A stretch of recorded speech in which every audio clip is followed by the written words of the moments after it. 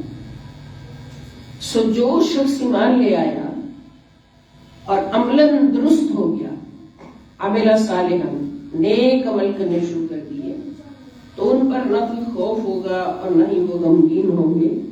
یعنی انبیاء کرام کا تشریف لانا دنیا میں، اس کا مقصد کیا ہے؟ وہ بہت بڑے مقصد کے لیے آتے ہیں کہ جنت کی خوشخبریاں سناتے جائیں اور جنت کی طرف جانے والے اعمال کر کے دکھاتے جائیں، اپنے کریکٹر سے، اپنے کردار سے ان کو بتاتے جائیں کہ راستہ جنت کا یہ اعمال ہے، اور برے اعمال بتا کر، برے اعمال سے روکتے ہوئے ان کو ڈر سناتے جائیں کہ اگر یہ عمل کیا تو اس کے بدلے میں جہنم ہوگی اور آگ ہوگی، اور اگر وہ عمل کیے جو ہم کرتے ہیں انبیاء کرام تو پھر اس کے بدلے میں جنت ہوگی. تو جب نبی کا دامن تھاما اور جو کچھ نبی نے کہا کرو وہ کر لیا، جس سے روک دیا رک گئے، تو ہمیشہ کے لیے خوف اور غم سے پاک ہو، خوف اور غم کا چھٹکارا مل گیا. نہ ان کو کوئی خوف ہوگا. خوف آخرت کا ہو سکتا ہے کہ پکڑے نہ جائیں. جب کوئی ایسا کام ہی نہیں کیا جس سے پکڑے جائیں تو پھر خوف کیسا؟ ہمیشہ بے خوف وہی ہوتا ہے نا جس نے کوئی گناہ نہیں کیا ہوتا، یا امتحان ہو رہے ہیں، بے خوف وہی ہوتا ہے امتحان دیتے ہوئے جس نے امتحان کی خلوص کے ساتھ ٹھیک ٹھیک تیاری کی ہوتی ہے، اور اس سے جو بھی سوال پوچھ لیا جائے وہ فر اس کا جواب دے دیتا ہے. اس کو خوف کوئی نہیں ہوتا. اور خوف ہوتا اس کو ہے جس کو پورے سال کا ٹائم دیا گیا امتحان کی تیاری کے لیے، پوری زندگی کا ٹائم دیا گیا، لیکن اس نے وہ سوال تیاری نہیں کیے. جن سوالوں کے صحیح جواب دینے پر جنت ملنی تھی وہ ان کی تیاری نہیں کی، اور اپنی منمانیاں کرتے ہوئے دنیا میں پھنسا رہا.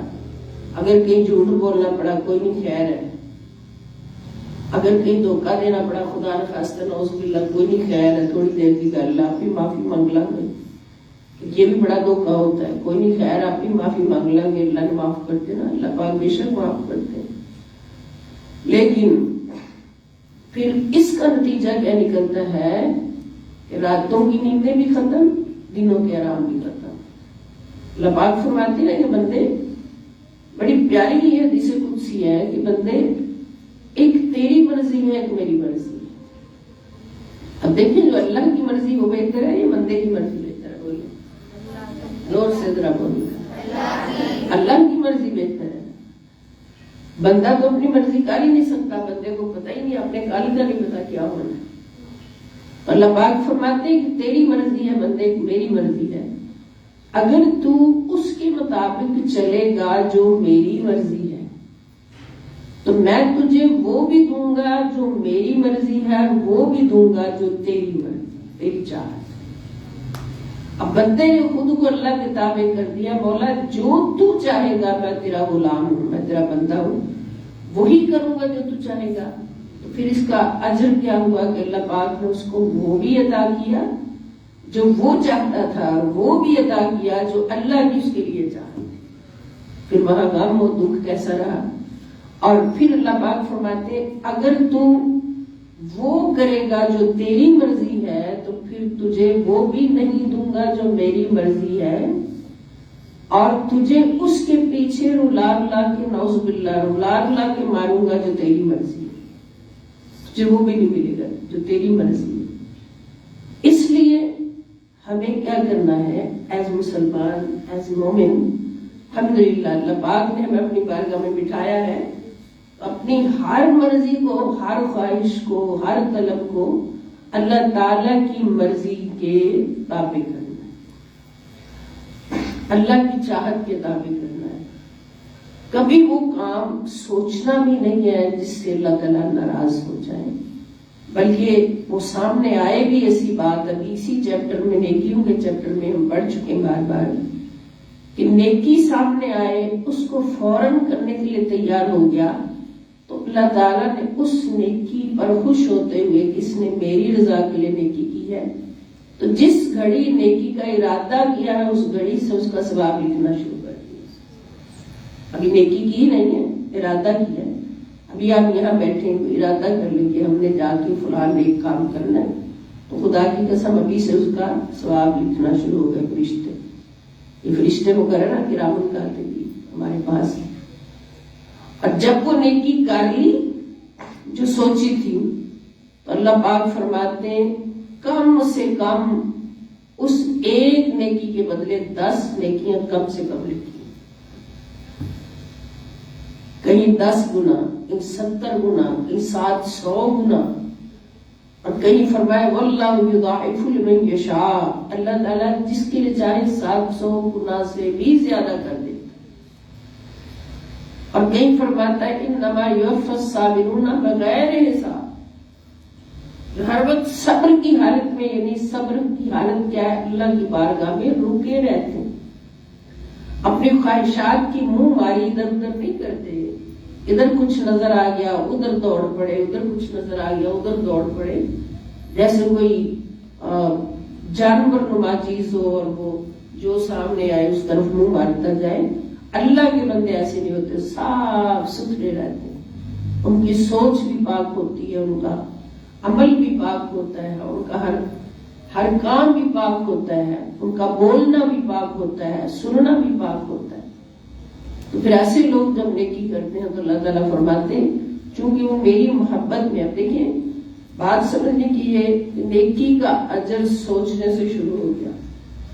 ایسا کیوں ہوا کہ جب سوچ لیا نیکی کرنا تو بندہ اللہ کی ہمسائیگی میں آ گیا، اللہ کی ہمسائیگی میں آ گیا، اللہ کے قریب ہو گیا. اور جتنی دیر بندہ اللہ تعالیٰ کے قریب رہتا ہے اتنی دیر اس کو اجر ہی اجر ملتا چلا جائے، اس کا اجر شروع ہو گیا. جب نیکی کر لی، انجام دے دی تو پھر کیا ہوگا؟ ایک نیکی کے بدلے کم سے کم 10 نیکیاں لکھی.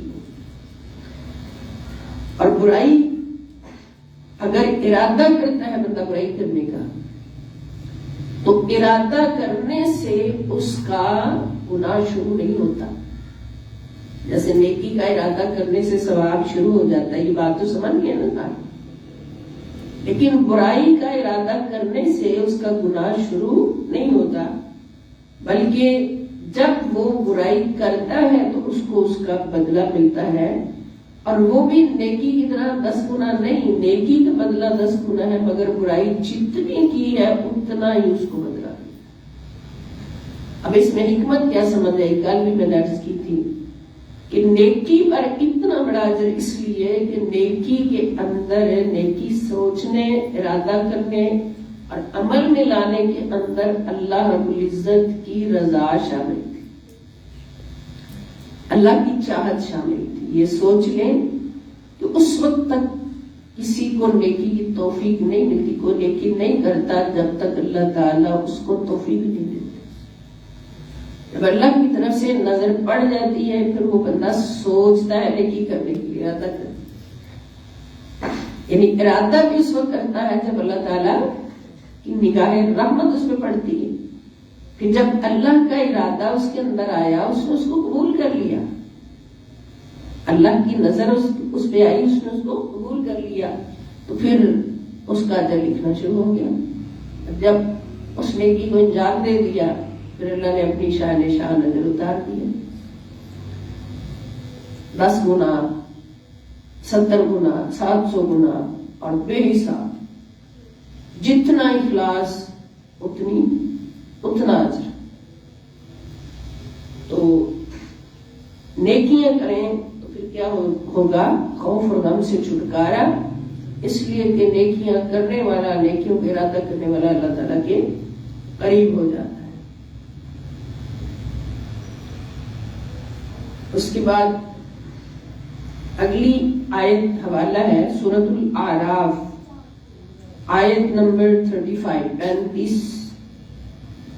یا بنی آدم، ہم سب سے خطاب ہو رہا ہے، اما یأتینکم رسل منکم یقصون علیکم آیاتی فمن اتقی واصلح فلا خوف علیہم ولا هم یحزنون۔ مقصد بتا دیا اللہ پاک نے رسولوں کو اتارنے کا، ہمیں پیدا کرنے کا۔ اللہ پاک فرماتے ہیں اے اولاد آدم علیہ السلام، اگر تمہارے پاس تم میں سے رسول آئیں، ہمارے رسول آ چکے ہیں نا، کیا نام ہے ان کا؟ زور سے بولے بھائی، بالکل آخری نبی حضرت محمد صلی اللہ علیہ وسلم آ گئے ہیں ہمارے پاس۔ اللہ پاک فرماتے ہیں جب تمہارے رسول تمہارے پاس آئیں، یقصون علیکم آیاتی، اور تم پر میری آیتیں بیان کرے۔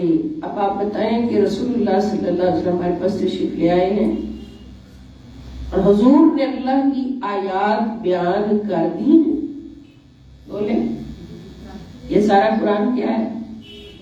یہ حضور کی بیان کی ہوئی وہ آیات ہیں جو اللہ کی طرف سے لے کے آئے۔ فمن اتقی، رسول آئے، اللہ کی آیات ہم تک پہنچائی، ہم نے وہ وصول کر لی۔ قرآن ہے نا سب کے گھروں میں، پڑھتے ہیں نا سارے؟ ہاں جی، پھر کیا کرنا ہے؟ جب قرآن مل جائے، رسول پاک تشریف لے آئے، قرآن مل جائے، پڑھ لیا، پھر اللہ پاک فرماتے ہیں فمن اتقی، تو جس نے بھی، جو بھی پرہیزگار بن گیا، متقی بن گیا، قرآن پکڑا پڑھا اور کیا بن گیا؟ متقی، پرہیزگار بن گیا۔ متقی کا مطلب ہم ہزاروں بار پڑھ چکے ہیں، متقی اس کو کہتے ہیں جو ہر گناہ کو چھوڑ، ہر برائی، نافرمانی، گناہ، معصیت کو چھوڑ دے، چھوٹی چھوٹی باتیں گناہ کی چھوڑ دے، اور بڑے گناہوں کے تو وہ قریب بھی نہیں جا سکتا، وہ چھوٹے گناہوں کو چھوڑ دے۔ نمبر 1، اس نے سارے گناہوں کو، نافرمانی کو چھوڑ کر پاک ہو گیا، پاک، کوئی بھی غلاظت اس کے اندر نہیں رہی۔ وَأَصْلَحَ، اور اس نے اپنی پوری اصلاح کر لی، اصلاح کر لی۔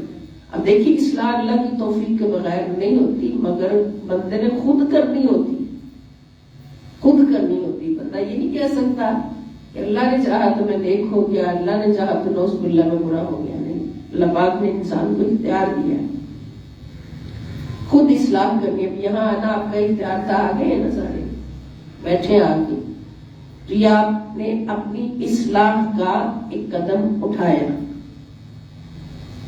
تو جنہوں نے تقوی اختیار کیا اور اپنی اصلاح کر لی، فلا خوف علیہم، تو ان پر کوئی خوف نہیں ہوگا، ولا هم یحزنون، اور نہ وہ غم کا شکار ہو۔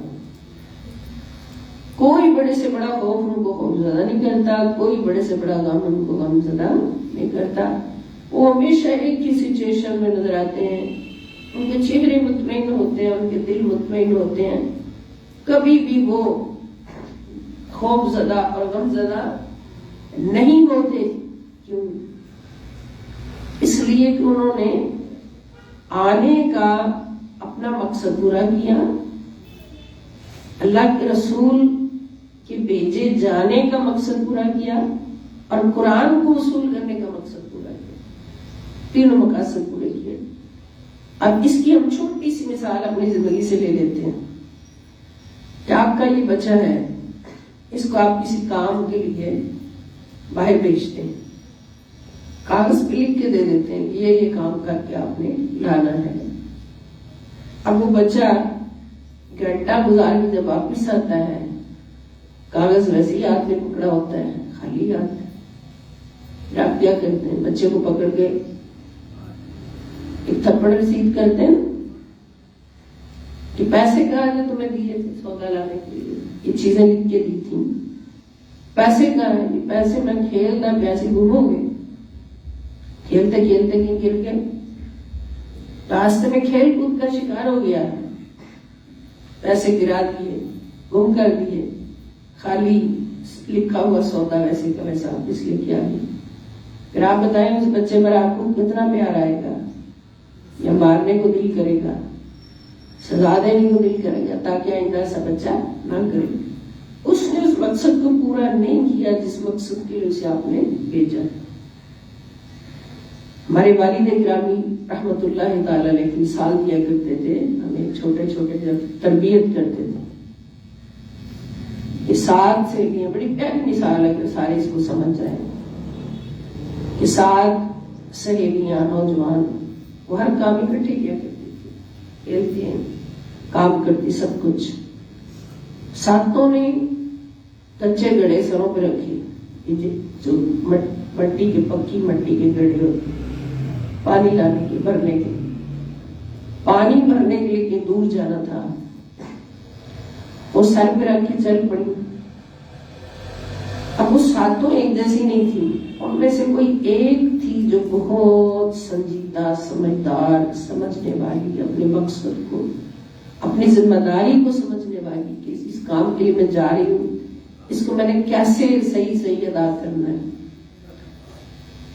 گھڑا سر پہ اٹھا کے چلنا کیسے ہے، چھوٹی چھوٹی باتیں ہیں نا، گھڑے کو سیدھا سٹریٹ رکھنا کیسے، سر پہ گر نہ جائے، سنبھالنا کیسے، اور وہاں جا کے بھر کے سر پہ رکھ کے واپس کیسے آنا۔ تو 7 ایک جیسی نہیں تھی، کوئی ان میں سے بہت زیادہ شرارتی تھی کہ مقصد کو سمجھتی نہیں تھی، کام کرنا کیسے، کدھر جانا، کیا کرنا۔ اب ہوا گیا کہ 7 اپنے گڑھے سر پہ اٹھا کے چل پڑی، کوئی 1 کلومیٹر پہ جانا تھا پانی بھرنے کے لیے۔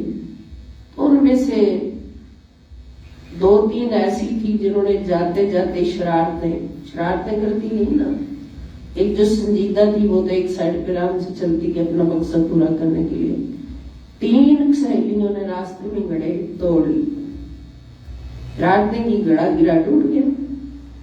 اوئے ہوئے یہ کیا ہو گیا، بیٹھنے افسوس کرنے، افسوس ہوا نا، یہ افسوس تھا بھی، اور باقی جا کے پانی بھر رہی ہیں، پانی بھر کے سروں پہ رکھا، واپس آئی ہیں۔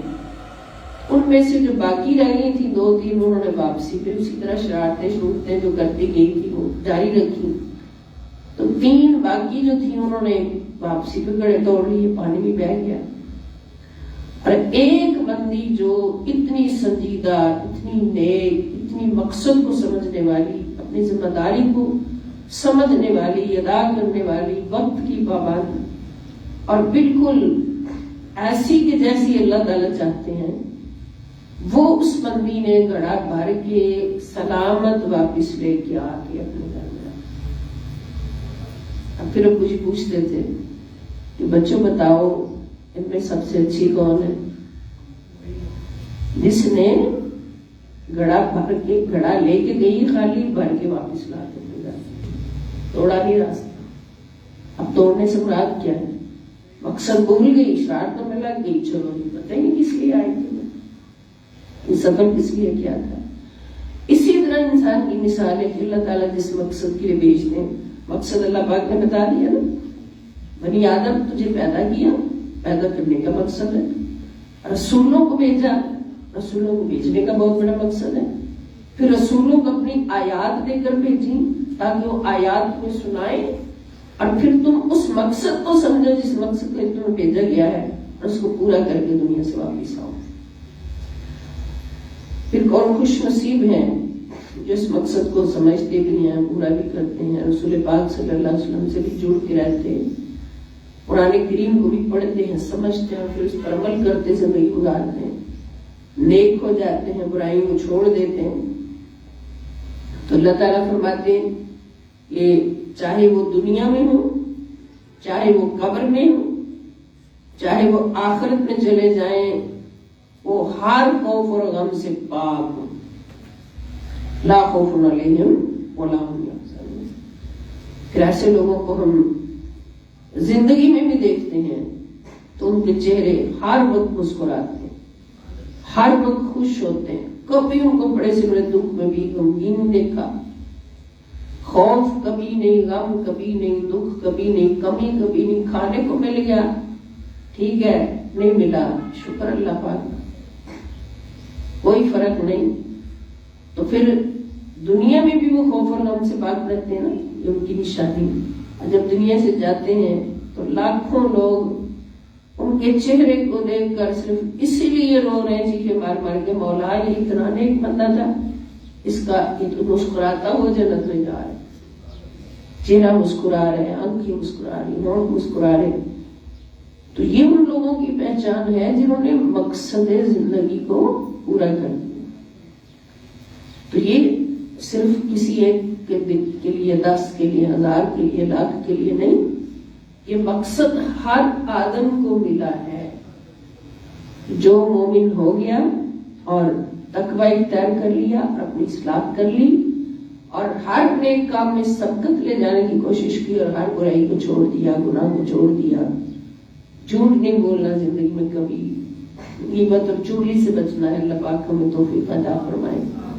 کسی کو دھوکہ دینے کی بات نہیں کرنی۔ ہاں ایک بہت عام بات ہے اور بہت ہی وہ استغفر اللہ تکلیف دہ بات ہے کہ کسی کی خوشی کو دیکھ کر دکھی ہو جانا، کیا ہوتی ہے معاشرے میں، کسی کو خوش دیکھ کر دکھی ہو جانا اور کسی کے دکھ کو دیکھ کر خوش ہو جانا، ایسا شخص کبھی بھی اللہ کی بارگاہ میں پسندیدہ نہیں ہوتا، کیونکہ اللہ فرماتا ہے الخلق عیال اللہ، مخلوق اللہ کا کنبہ ہے، اور جو کسی کے بھی کنبے کا خیال رکھے، محبت کرے، تو وہ کنبے کے سردار کو کیسا لگتا ہے؟ مخلوق ساری کی ساری اللہ کا کنبہ، اللہ کا خاندان ہے، تو جو اللہ کے خاندان سے، کنبے سے محبت کرتا ہے، وہ اللہ تعالیٰ کو بہت پیارا لگتا ہے، اور جو اللہ کے کنبے سے بغض رکھے، حسد رکھے، دشمنی رکھے، تکلیفیں دے، ان کو دکھ پہنچائے زبان سے، ہاتھ سے، کسی بھی ایکشن سے، اللہ تعالیٰ کو وہ کبھی بھی پسند نہیں ہوتا، تو وہ خوش نصیب لوگ ہوتے ہیں۔ پھر اگلی آیت ہے سورۃ الاحقاف، آیت نمبر 13۔ اللہ تعالیٰ فرماتے ہیں ان الذین قالوا ربنا اللہ، یہ ہم نے غور سے سننا ہے سب نے، ثم استقاموا فلا خوف علیہم ولا هم یحزنون۔ خوف اور غم کا شکار ہے کوئی سائیکولوجسٹ کے پاس جاتا ہے، لیکن سب سے بڑا سائیکولوجسٹ ہمارا قرآن ہے۔ اللہ پاک فرماتے ہیں بے شک جن لوگوں نے کہا کہ ہمارا رب اللہ ہے، پھر انہوں نے استقامت اختیار کی اس بات پر، تو ان پر نہ کوئی خوف ہے اور نہ وہ غمگین ہوں گے، خوف اور غم سے پاک ہو جاتے ہیں۔ اب استقامت کیسے ہوگی کہ کوئی گھڑی بھی ایسی نہ آئے کہ جب بندہ اپنے اللہ کو نعوذ باللہ رب نہ مانے۔ اب دوسرے کو رب کیسے مانا جاتا ہے؟ صحابہ کرام نے حضور صلی اللہ علیہ وسلم سے سوال کیا، یا رسول اللہ صلی اللہ علیہ وسلم، کوئی بندہ سوائے اللہ تعالیٰ کے، کوئی مسلمان کسی دوسرے کو رب کیسے مان سکتا ہے؟ حضور نے فرمایا کہ تم جس کی بھی بات مانو گے وہ تمہارا رب ہوگا۔ ایک ہمارے اندر نفس بیٹھا ہے نا، وہ اندر بیٹھا شرارتیں سوچتا رہتا ہے، غلاستیں سوچتا رہتا ہے، بندے پہ حملہ کرتا رہتا ہے کہ اب تو یہ کرنا مزہ آ جائے گا، یہ گناہ کرنا مزہ آ جائے گا، یہ نافرمانی کرنا مزہ آ جائے گا، یا کوئی بری خواہشات دیتا ہے۔ مثلا نوجوان بیٹے بیٹیاں ہیں، ان کا اپنا لباس اتنا اعلیٰ ہے، مسلمان بیٹے بیٹیاں، ان کا اپنا لباس جو ہے، جو دین نے ان کو دیا ہے، جو پیارے مصطفیٰ صلی اللہ علیہ وسلم کو دیا ہے، جو قرآن نے ان کو دیا ہے، رب ذوالجلال نے دیا ہے، وہ اتنا اعلیٰ لباس ہے کہ اس کے اندر جتنا حجاب ضروری ہے وہ موجود ہے. اس میں بے حیائی نہیں ہے، اس میں بے برکتی نہیں ہے، گناہ نہیں ہے، استغفر اللہ. لیکن وہی نوجوان مسلمان کلمہ گو، نماز، روزہ، حج، زکات کا مالک ہو کر، رب کائنات کا بندہ ہو کر، مصطفیٰ کا امتی ہو کر کلمہ پڑھنے کے بعد کہے کہ وہ لباس بڑا اچھا ہے جو فلاں یہودی نے پہنا ہوا.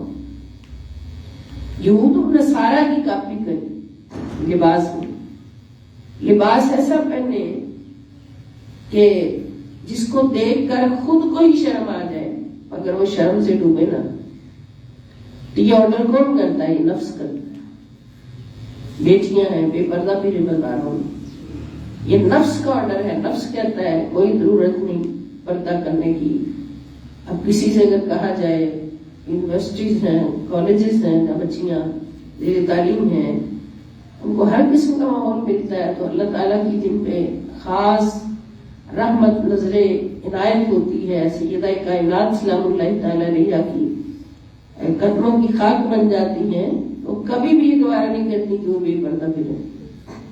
لیکن کچھ ایسی ہوتی ہیں ان کو سمجھانا پڑتا ہے، تو پھر آگے سے کچھ لوگ تو سمجھ جاتے ہیں اللہ کی رحمت سے، لیکن کچھ کہتے ہیں ہماری آنکھوں میں حیا ہے، ہماری آنکھوں میں حیا ہے.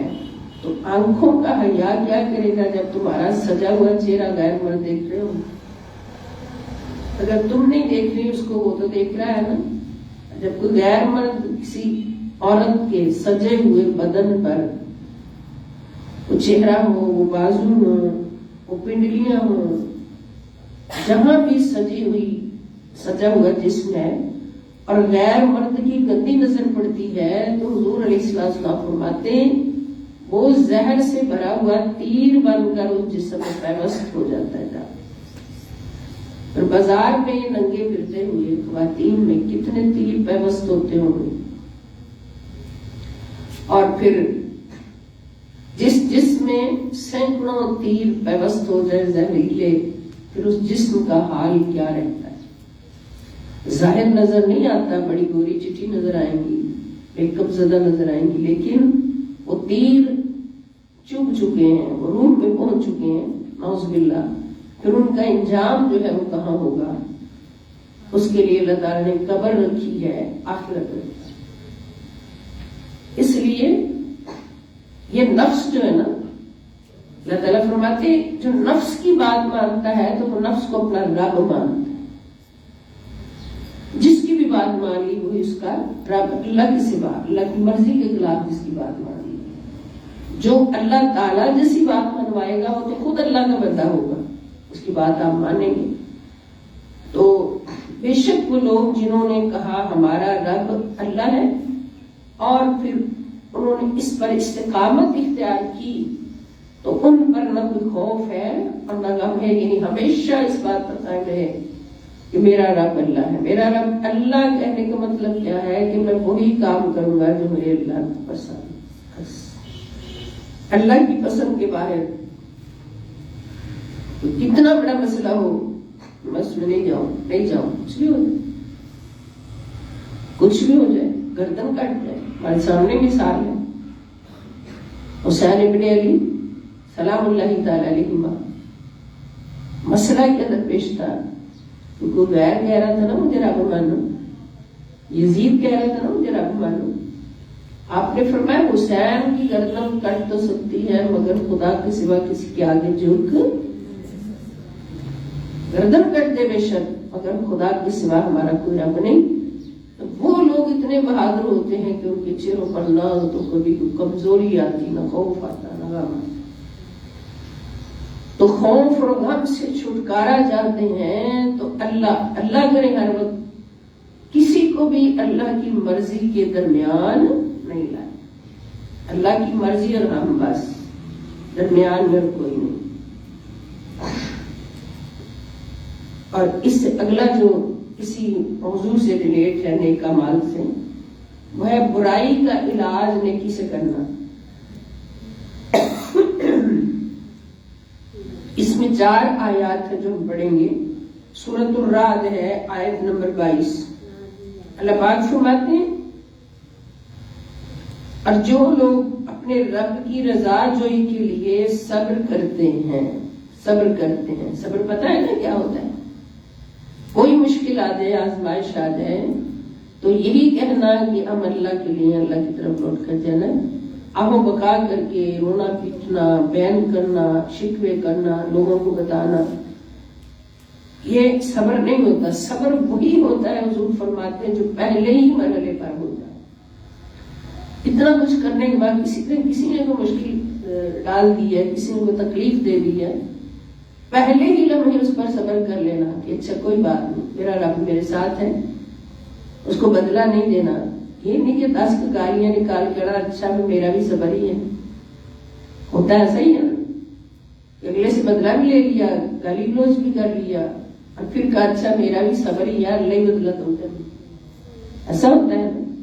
لیکن صبر وہ ہوتا ہے جو پہلی بار میں ہی کیا جائے۔ تو اللہ تعالیٰ فرماتے ہیں، جو لوگ اپنے رب کی رضا جوئی کے لیے صبر کرتے ہیں اور نماز قائم رکھتے ہیں، اور جو رزق ہم نے انہیں دیا ہے اس میں سے پوشیدہ اور اعلانیہ، ظاہر اور پوشیدہ، چھپ کر دونوں طرح خرچ کرتے رہتے ہیں، اور نیکی کے ذریعہ برائی کو دور کرتے رہتے ہیں، یہی وہ لوگ ہیں جن کے لیے آخرت کا بہت حسین گھر ہے۔ سبحان اللہ۔ یعنی نیکی کے ذریعہ کتنے کام کرتے ہیں؟ صبر کرتے ہیں، نمبر 1، نمبر 2 نماز قائم کرتے ہیں، نمبر 3 ہمارے دیے ہوئے رزق میں سے خرچ کرتے ہیں، نمبر 4 نیکی کے ذریعے برائی کو دور کرتے ہیں۔ 5 باتیں جن کے اندر موجود ہیں، وہ کون ہیں؟ جن کے لیے آخرت کا بہت خوبصورت گھر ہے، جنت کی باغات ہیں، ٹھکانہ ہے۔ اب اس میں نیکی کے ذریعے برائی، اس میں 2 چیزیں سمجھ آ رہی ہیں۔ ایک تو یہ ہوتا ہے کہ انسان خود کوئی برائی کر لیتا ہے، خدا نخواستہ گناہ کر لیتا ہے، پھر وہ سوچتا ہے اس کی معافی کیسے ملے گی۔ اللہ پاک فرماتے ہیں اس کے فوراً بعد کوئی نیکی کر، اگر کوئی گناہ ہو گیا ہے اس کے فوراً بعد کوئی نیکی کر دو، پھر کیا ہوگا کہ اس نیکی کا اجر الگ ہوگا، اور اس نیکی کے بدلے اس برائی کو مٹا دیا جائے۔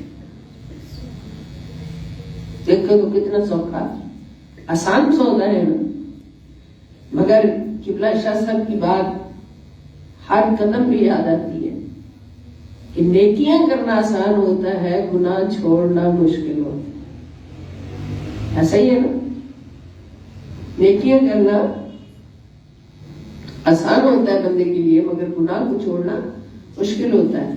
جب گناہ کو چھوڑا ہے تو پھر 10 نیکیاں ملی،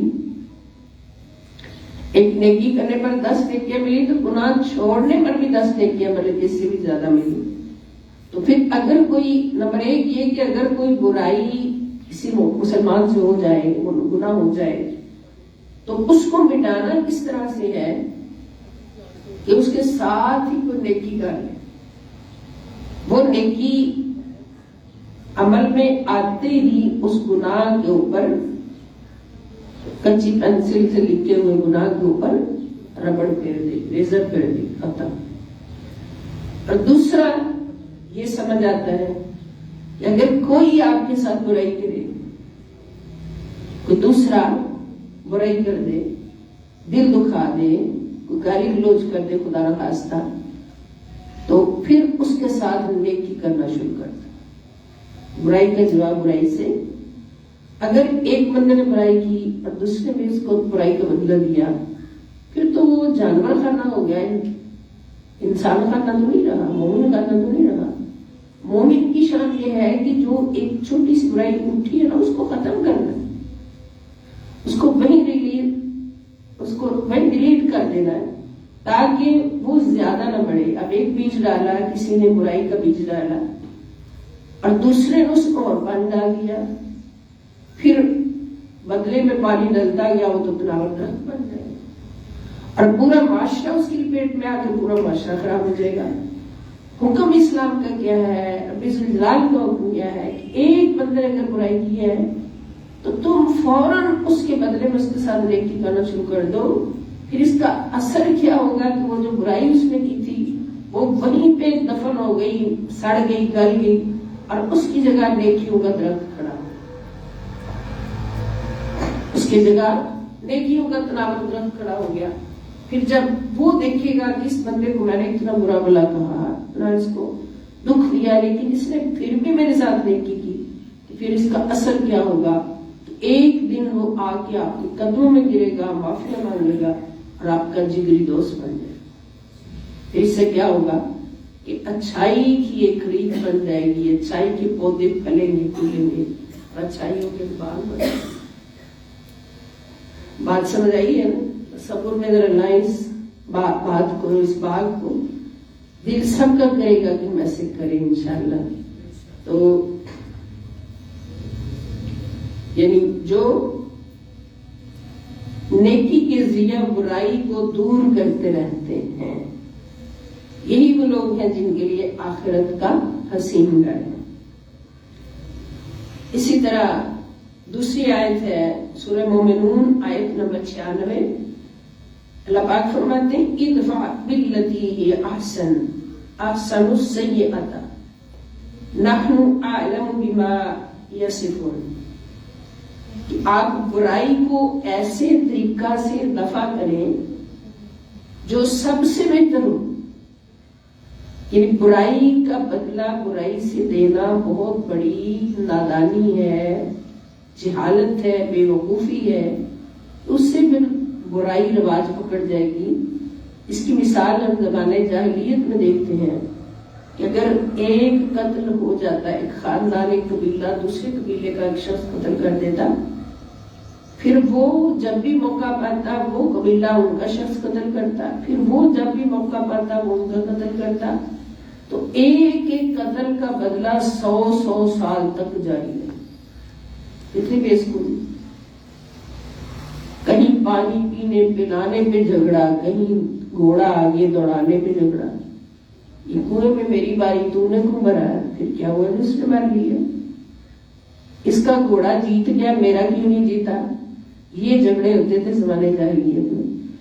تو قرآن میں کیا کہتا ہے، رسول اللہ صلی اللہ علیہ وسلم کی سیرت طیبہ میں کیا کہتی کہ ہر برائی کو اچھائی کے ساتھ مٹانے کی کوشش کریں، برائی کو بڑھاتے ہوئے برائی کا بدلہ برائی سے نہ لیں. ہم ان باتوں کو خوب جانتے ہیں جو یہ بیان کرتے ہیں. اور اس کے بعد سورۃ القصص ہے آیت نمبر 54. اللہ پاک ارشاد فرماتے ہیں اولئک یؤتون اجرہم مرتین. یہ وہ لوگ ہیں جنہیں ان کا اجر 2 بار دیا جائے گا. دیکھتے ہیں کون لوگ ہیں. ہم بھی کوشش کرتے ہیں شامل ہوں انشاءاللہ تعالی اللہ پاک کے فضل و کرم سے. یہ وہ لوگ ہیں جن کو ان کا اجر 2 مرتبہ دیا جائے گا. کس لیے؟ بما صبروا، اس وجہ سے کہ انہوں نے صبر کیا. صبر کا مطلب سمجھ گئے نا؟ ہر مشکل، ہر نقصان، ہر آزمائش، ہر مصیبت پر اللہ کی رضا کے لیے خوش رہنا. یا اللہ جیسے تو راضی ویسے میں راضی. اور دوسرا وَيَدْرَؤُونَ بِالْحَسَنَةِ السَّيِّئَةَ. نمبر 1 انہوں نے صبر کیا. نمبر 2 اور وہ برائی کو بلائی کے ذریعے دفع کرتے ہیں. کہیں برائی ہو جائے تو وہاں بلائی کرنا شروع کر دیتے ہیں تاکہ وہ برائی مٹ جائے اور بلائی کا درخت اٹھ جائے، باغ باہر پھیل جائے. نمبر 3 وَمِمَّا رَزَقْنَاهُمْ يُنْفِقُونَ. اور اس عطا میں سے جو ہم نے انہیں بخشی خرچ کرتے رہتے ہیں. اللہ کے دیے ہوئے رزق میں سے وہ اللہ کی راہ میں خرچ کرتے رہتے ہیں. یہ 3 کیٹیگریز کے لوگ. نمبر 1 کیا ہے؟